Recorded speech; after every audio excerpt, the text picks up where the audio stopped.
This is the story of 17 people who all saw the same ghost. Not a shadow, not a feeling, not a sound in the night.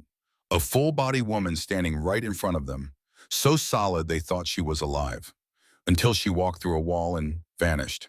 This happened in England in 1882.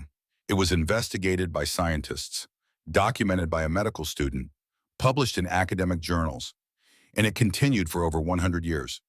They called her the Woman in Black, and she is the most famous ghost in paranormal history. Psychologists called this case the most curious ever printed. The witnesses were not superstitious people.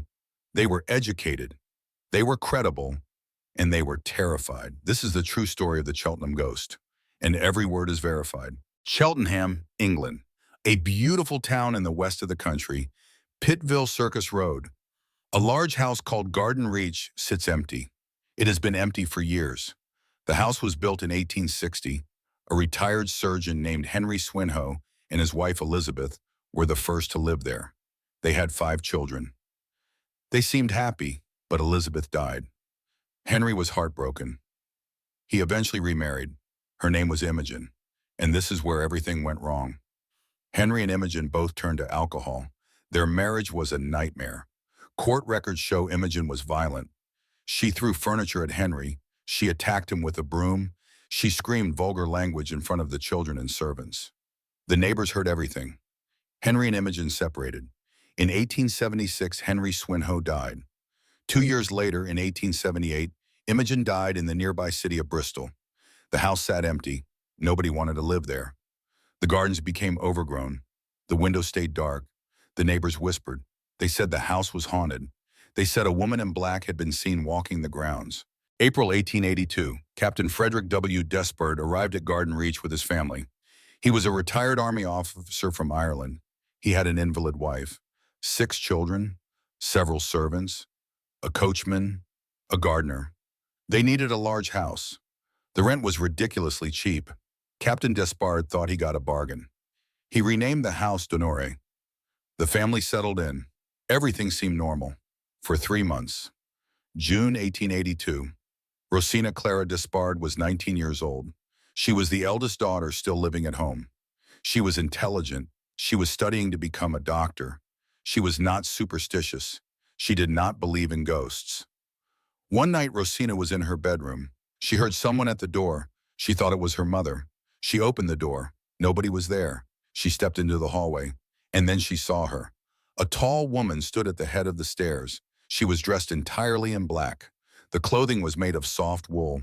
Rosina could hear it make a slight sound as the woman moved. The woman held a handkerchief to her face with her right hand.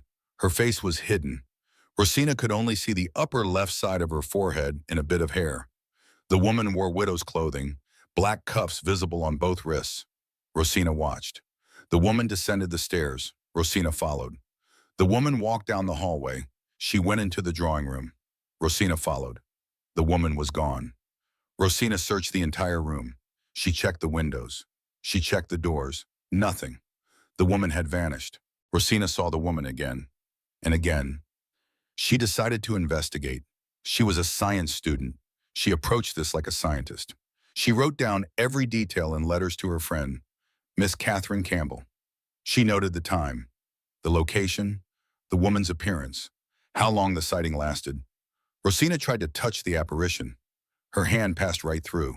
She tied light threads across the staircase where the woman always walked. The threads were never broken. The woman passed right through them. Rosina tried to photograph the ghost, but there was no electric light in the house. The exposures took too long. She could never capture an image. On January 29, 1884, Rosina spoke directly to the ghost. She said hello. The ghost turned and looked at her. The ghost let out a slight gasp, but no words. On another occasion, Rosina said the ghost looked like she wanted to reply, like she was trying to speak, but she could not make the words come out. By 1884, the sightings increased dramatically. July and August of that year saw the ghost almost every day, and now others were seeing her too. Rosina's younger brother Wilfred and his friend were playing in the garden.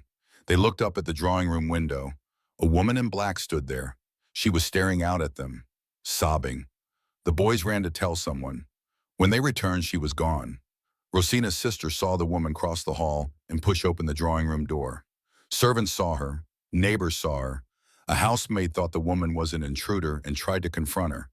The woman vanished. Everyone who saw her said the same thing. She looked real. She looked solid. She looked alive, until she disappeared into thin air. December 1884. Frederick William Henry Myers received a letter. Myers was a founding member of the Society for Psychical Research. The SPR was established in 1882 to study paranormal phenomena scientifically. This was one of their first major investigations. Captain Despard was reluctant to cooperate. He was afraid the house value would drop if word got out it was haunted. The house belonged to a friend. But by May 1886, Despard agreed to let Myers investigate. Myers visited the house multiple times. He interviewed everyone, the family, the servants, the neighbors. He took detailed statements. He was impressed. Myers described Rosina as a lady of scientific training, preparing to be a physician. He said the Despard family was unusually free from superstitious fears. Myers showed Rosina a photo album. It contained pictures of the previous residents. Rosina immediately pointed to one photograph. "That is her. That is the woman I have been seeing." It was Imogen Swinhoe. The timeline made sense. Imogen had died in 1878, 4 years before the Despards moved in.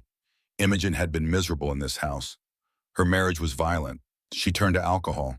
She died unhappy, and now she could not leave. The ghost always followed the same path, down the hallway, down the stairs, into the drawing room. Relatives of Imogen confirmed this was her favorite room when she was alive, the room where she spent most of her time, the room where she had been most unhappy. By 1886, 17 different people had seen the woman in black, not in the dark, not late at night, in good light, in broad daylight. Sometimes the sightings lasted 30 minutes. That is not a trick of the light. That is not imagination. The family dog reacted to the ghost. A Skye Terrier would jump up and wag its tail as if a person was there. Then suddenly the dog would slink away with its tail between its legs. It would hide trembling under the sofa. One day several children were playing in the garden. They saw the woman standing nearby. The children held hands. They formed a circle around her. She smiled at them.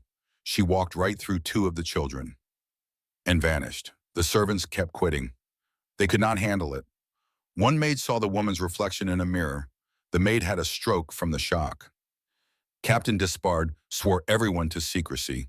No one could talk about what was happening. He did not want gossip to lower the property value even more. After 1886, something changed. The ghost started to fade. She was no longer solid. She looked transparent, less distinct. The sightings became less frequent. By 1889, the apparitions stopped appearing completely. The footsteps continued for a short time, then they stopped too. The Despard family left the house in 1893. The case was published by the Society for Psychical Research in 1892. To protect the family's privacy, they used the pseudonym Morton. This is why many people call it the Morton case. Rosina qualified as a physician in 1886 while the haunting was still happening. She became the 23rd woman to graduate with a medical degree in England. She later became the physician at Holloway Women's Prison. She lived the rest of her life as a respected doctor. She never changed her story about what she saw. The house on Pittville Circus Road was later turned into a boarding school for boys. The students reported seeing a lady in the corridors, on the stairs, in the gardens. The school eventually had to move. The building was too haunted. It was then used as a nunnery, then converted to flats. The flats are still there today, but the woman in black did not stay in the house. In the 1920s, people reported seeing her in the grounds of nearby St. Anne's Church. The church grounds were once part of the Garden Reach property. In 1958 and 1961, a similar figure was spotted in a house across the road. The house has since been demolished. In 1970, a woman taking a driving lesson on Pittville Circus Road slammed on the brakes. She saw a tall woman in a long black dress step into the road, then disappear. In July 1985, 2 people were walking along the street around 10 p.m. They saw a woman in black with old-fashioned clothing walking on the footpath. They thought it was strange. They turned around to go back and look. The woman was gone. The last documented sighting was in 1985. Over 100 years after Rosina first saw the ghost, the original report is still available.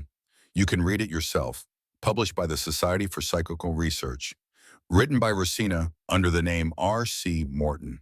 Psychologist Alan Gauld called this the most famous ghost of all. He said it was without doubt the most curious case of its kind ever printed. 17 witnesses, documented by scientists, investigated for years, published in academic journals. This is not folklore. This is not legend. This is verified history. The Cheltenham Ghost is real, and she walked the earth for over a century.